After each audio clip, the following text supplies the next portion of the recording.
Bonjour, je suis Corinne Vercher-Chaptal, professeure de gestion à l'Université Sorbonne Paris-Nord. Je pilote actuellement un programme de recherche sur l'économie collaborative et les plateformes qui s'intitule TAPAS pour There are Platforms as Alternatives. Le terme plateforme a été popularisé par l'entrepreneur Tim O'Reilly en 2011. Il est aujourd'hui utilisé pour décrire des formes variées de systèmes techniques et d'acteurs économiques.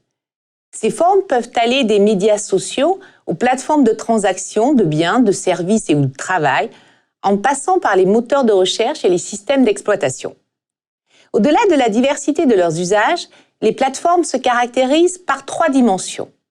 Premièrement, la plateforme renvoie à un processus de mise en relation entre différentes catégories d'acteurs. Cela peut être des chauffeurs et des clients dans le cas d'Uber, des vendeurs et des acheteurs dans le cas d'Amazon, des annonceurs et des utilisateurs dans le cas de Google. Deuxièmement, ce processus de mise en relation repose sur une infrastructure technique qui organise la coordination en orientant le flux d'informations et en développant une coordination algorithmique.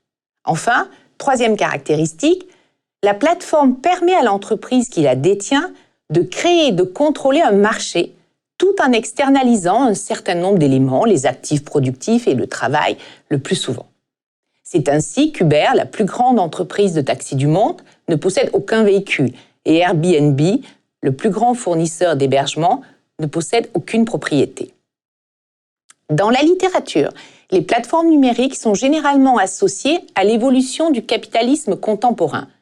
Ainsi, pour Sniszek, les innovations opérées dans les technologies numériques ont permis le développement d'une nouvelle forme d'entreprise, l'entreprise plateforme, capable d'extraire, de traiter et de contrôler des volumes très importants de données pour générer de nouveaux profits. Ces entreprises plateformes se caractérisent par une position dominante sur leur marché. Elles maximisent le bénéfice de ce positionnement en procédant à une extraction systématique de valeurs monétaires via des commissions sur les transactions ou la valorisation des données personnelles des usagers. Comme le précisent Bruno Carballa et Benjamin Coria, les entreprises plateformes se caractérisent par une gouvernance verticale et par le fait que c'est le gestionnaire de la plateforme qui s'approprie l'essentiel de la valeur créée. L'expansion des entreprises plateformes s'est accompagnée d'un certain nombre de dérives qui font l'objet de critiques récurrentes. Ces dérives concernent notamment le risque de désintégration du travail et de la protection sociale. En effet, l'externalisation des actifs productifs et du travail permet aux plateformes de services à la demande de reporter le coût d'investissement, d'entretien notamment, sur les offreurs de services, c'est-à-dire les travailleurs, livreurs, chauffeurs de taxi, qu'elles ne salarient pas, ce qui leur permet de comprimer encore les coûts en ne payant pas les avantages sociaux, les congés maladie. D'autres critiques concernent l'exploitation systématique des données personnelles des usagers, conduisant à ce que Zuboff a pu nommer dans son ouvrage un capitalisme de surveillance. Les critiques et dérives du capitalisme de plateforme ont conduit à l'expérimentation de modèles alternatifs.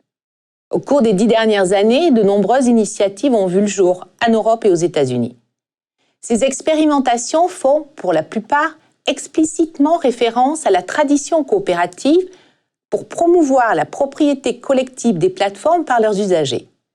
Elles s'inscrivent ainsi dans ce que Trebor Scholz a nommé le coopérativisme de plateforme.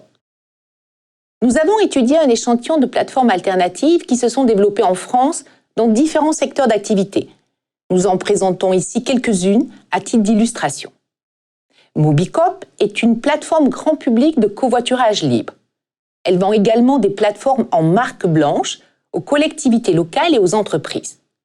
Copcycle est une coopérative qui s'est construite pour défendre les droits et les intérêts des livreurs à vélo.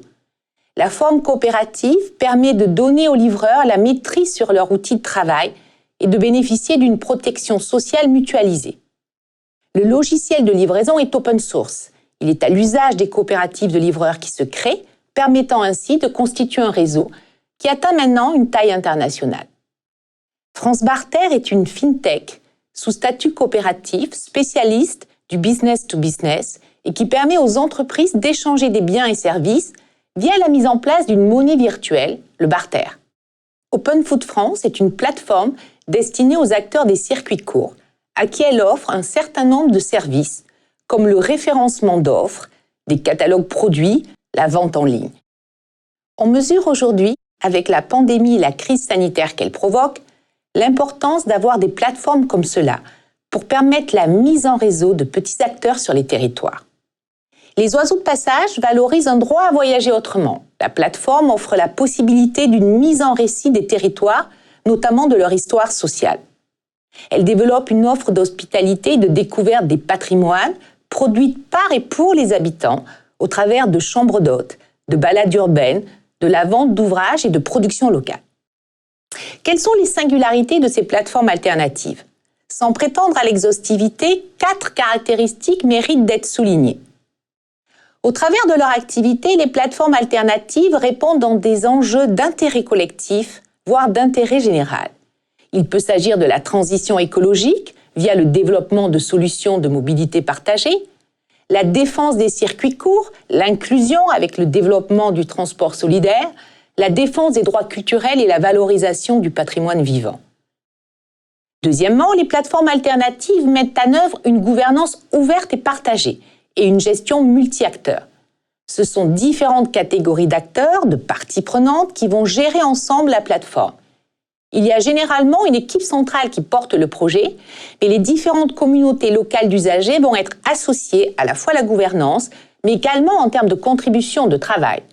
Ainsi, le développement de la plateforme associe l'ensemble de ces parties prenantes, voire même des partenaires comme des financeurs ou des collectivités territoriales. Pour ce qui est du cas français, la quasi-majorité des plateformes alternatives se constituent en SIC, c'est-à-dire en sociétés coopératives d'intérêt collectif. Ce statut leur permet d'associer une diversité de parties prenantes à la gouvernance formelle de la plateforme. Cela leur permet aussi de s'intégrer dans des politiques du territoire.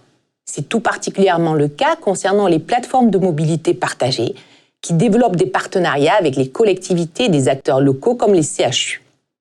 Troisièmement, la plateforme est considérée comme un commun. C'est le plus souvent un logiciel à un accès libre qui est mutualisé par différentes structures locales qui s'en emparent pour développer leur activité de manière autonome. C'est le cas des coopératives de livreurs qui utilisent le logiciel de livraison CopCycle, des groupements d'achat qui utilisent la plateforme ouverte développée par Open Food France, ou encore des communautés locales du tourisme qui utilisent la plateforme des oiseaux de passage comme un outil commun de promotion et de commercialisation d'offres d'hospitalité. Les communautés productives locales mutualisent la plateforme à laquelle elles vont contribuer selon un certain nombre de règles qu'elles participent à établir. Enfin, les plateformes alternatives encouragent des échanges non monétaires et des pratiques de réciprocité. Par exemple, la plateforme de covoiturage libre Mobicop ne prélève aucune commission sur la mise en relation des covoitureurs ni sur les trajets effectués. La pérennisation de la plateforme repose sur le principe de la réciprocité via des appels aux dons. La viabilité du modèle économique se fonde également sur une activité marchande basée sur la vente de plateformes en marque blanche et la prestation de services de covoiturage aux collectivités territoriales. Cette inscription sur le marché doit apporter les ressources économiques permettant de garantir la gratuité du service de covoiturage aux usagers de la plateforme Mobicop. Ainsi, l'échange marchand est mis au service de la réciprocité. Ces plateformes alternatives dessinent un champ susceptible de s'émanciper des principes purement marchands pour développer des liens de solidarité et mieux répondre à des impératifs de soutenabilité sociale et environnementale. Elles révèlent un pluralisme et une cohésion de l'action autour de la défense de l'intérêt général sur les plateformes numériques. La question de la fragilité et des difficultés de développement de ces plateformes alternatives est bien réelle, mais elle peut être éclairée d'un jour nouveau si on étend la réflexion autour du renouvellement de l'action publique induit par l'action de ces plateformes. En effet, l'engagement de ces initiatives mutualisées autour de l'intérêt général en font sans doute un véhicule adapté pour des partenariats originaux entre la société civile et les pouvoirs publics.